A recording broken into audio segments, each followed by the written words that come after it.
Bonjour Elie Bédji. Bonjour. Bienvenue sur TV5 Monde. Vous êtes écrivaine, je le disais, née à Tunis, l'auteur d'une vingtaine de livres, des essais, des romans ou des nouvelles. Votre dernier livre vient de sortir, Dommage Tunisie, la dépression démocratique. C'est dans la collection Tract chez Gallimard.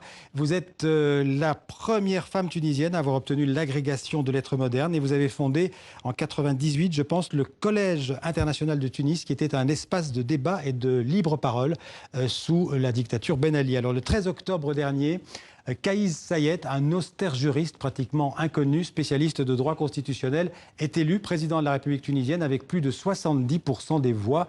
Qu'est-ce que l'élection de Kais Saied nous dit de la Tunisie de 2019 ? Bon, d'abord, je dirais, avant de dire dommage, là, pour le coup, parce que mon livre a été écrit avant, ouais. Avant les élections, je dirais hommage à cette élection. Il y avait deux candidats. L'un a fait son programme autour de la lutte contre la pauvreté, l'autre autour de la lutte contre l'injustice, c'est-à-dire pour la justice. Et c'est le thème, enfin c'est le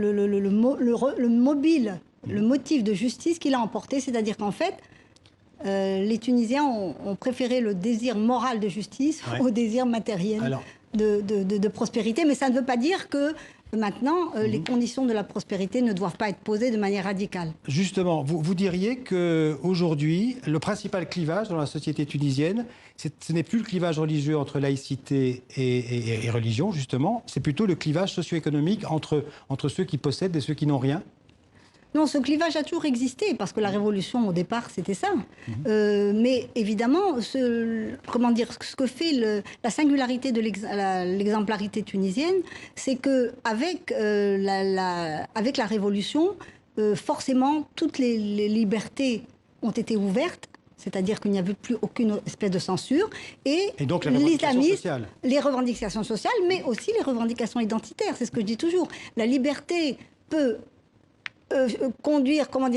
diriger un chemin vers le progrès, mais aussi vers un certain nombre peut-être de régressions identitaires sur le plan religieux, sur le plan idéologique. Vous redoutez cette régression identitaire? Où en est l'islam politique aujourd'hui en Tunisie? Mais écoutez, il a gagné les dernières élections. En tout cas, gagné. Il était le premier parti. Il a été le premier parti.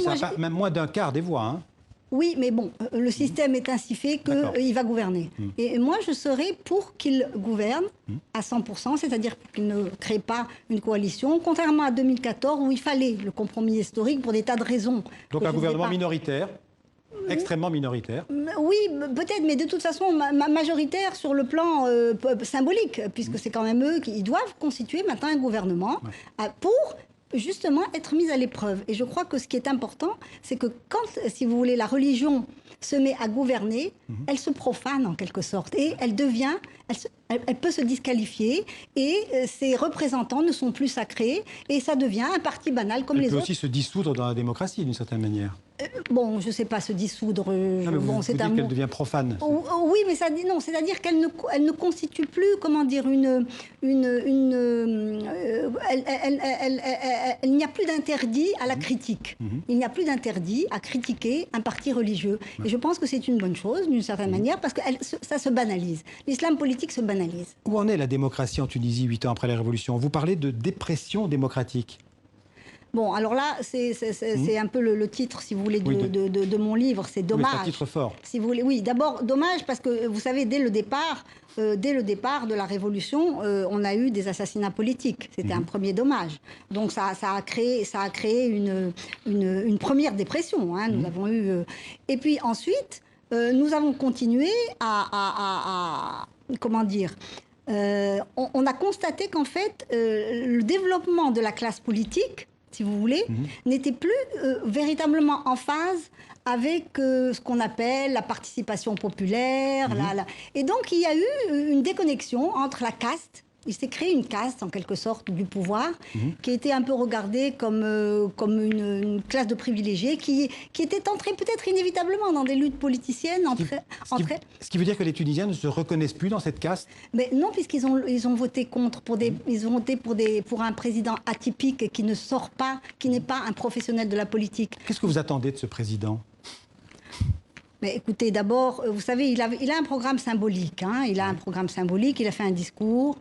Il a fait un discours symbolique, solennel, dans lequel il y a un certain nombre de, de vœux, de propositions morales. Il veut rendre plus de pouvoir, plus que politique. Il veut rendre plus de pouvoir aussi aux pouvoirs locaux, aux pouvoirs régionaux. Bon, alors ça, c'est le programme démocratie directe, en quelque sorte. C'est un peu ce que vous avez eu avec les théoriciens de vos gilets jaunes.